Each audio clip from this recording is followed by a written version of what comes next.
ETF index mutual funds నేర్చుకుని stock మార్కెట్లో రాణించాలనుకుంటున్నారా? వెంటనే ఈ నెంబర్కి కాల్ చేయండి.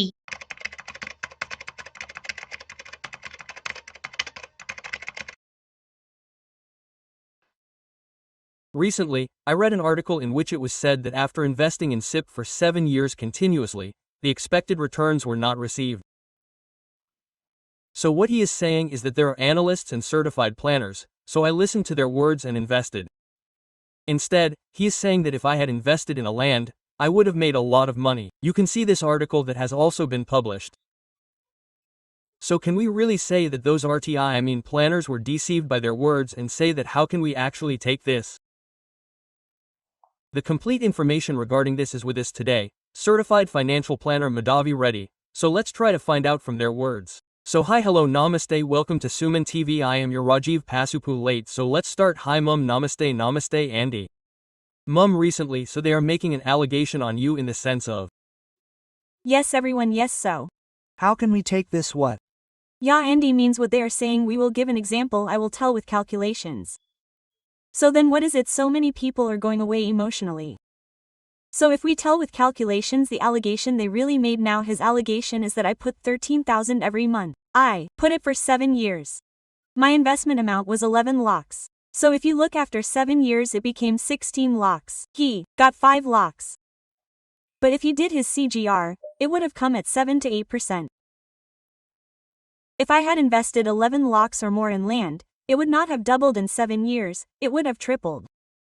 What does double mean by expectations? 11 lakhs would have become 22 lakhs, but here 11 lakhs became 16 lakhs, it would have tripled. He said he felt like cheated. But what I am saying is that SIPs don't cheat, our expectations keep cheating us. So let's look at it numerically and mathematically. So here we are. What many people think is that we put SIPs every month, we don't. Put them all at once. So whatever we invested in these 11 lakhs, that has become over the period of time.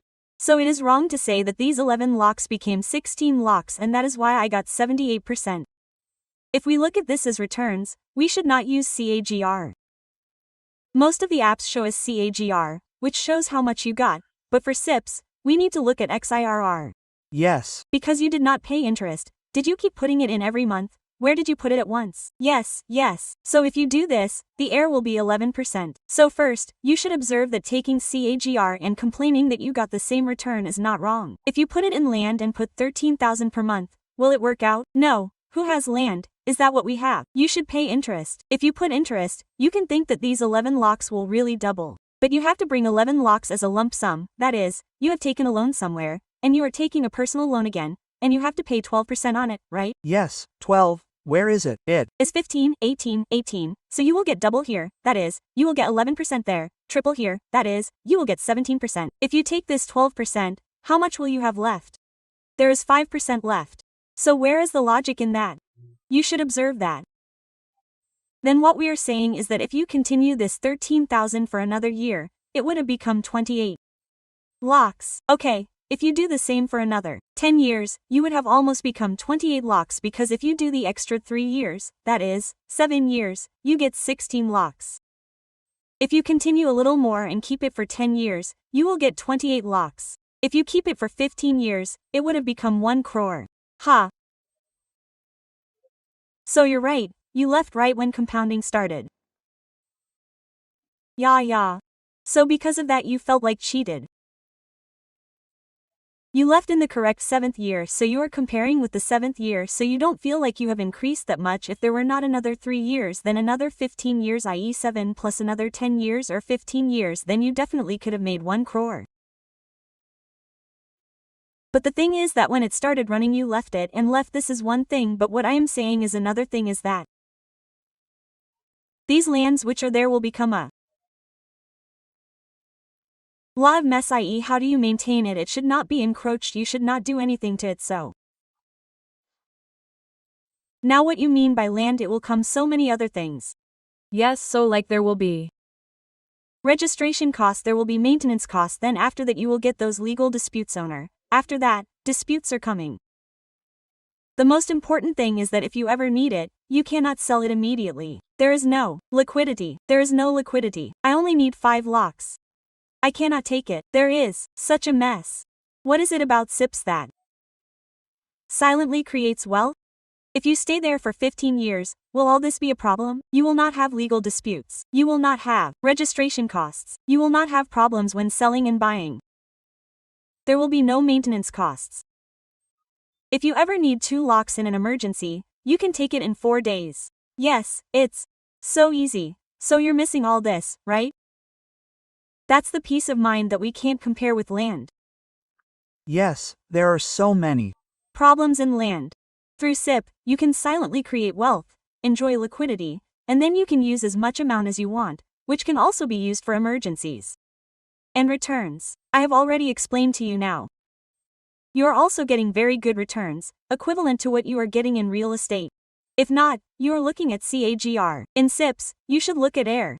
So, according to that, you are getting very good returns, equivalent to what you are getting in real estate. So, it will triple. It will become 4 times, which means it is very uncommon in all situations. In real estate, it will triple. It will increase 3 times in 5 years.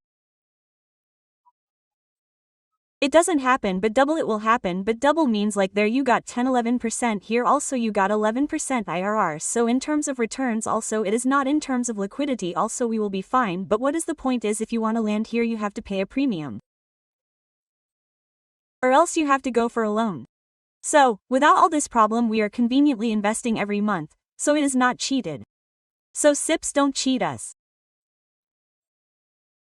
It is only our expectations and our means our mathematical expressions towards returns or other benefits for you if you look at it, unless we cheat our expectations, SIPs don't cheat. But the only thing is to continue.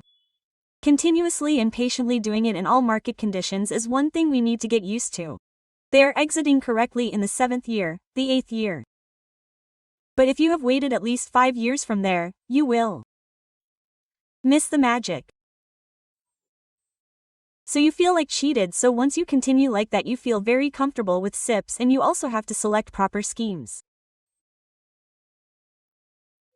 So in SIPs, if some new NFO comes, start it or else you take out some sector schemes and get stuck there without knowing the rotation of that sector.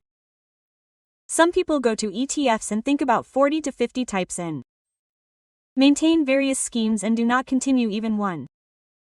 So due to this, some of you may not get some returns in SIPs. So if you come to us through financial planners, how can we properly put in any schemes according to your risk?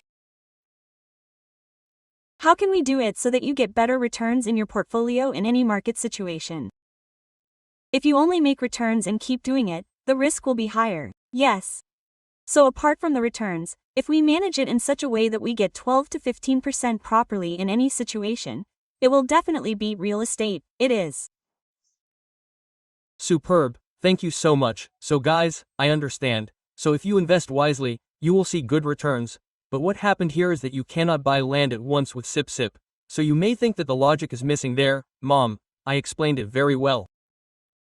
So I hope you all understand. If you have any other doubts, please comment and we will reply. So let's meet again with another interesting content. Until then, keep watching SumanTV. This is Rajiv signing of the video. If you like it, like, share and subscribe. Thanks for watching.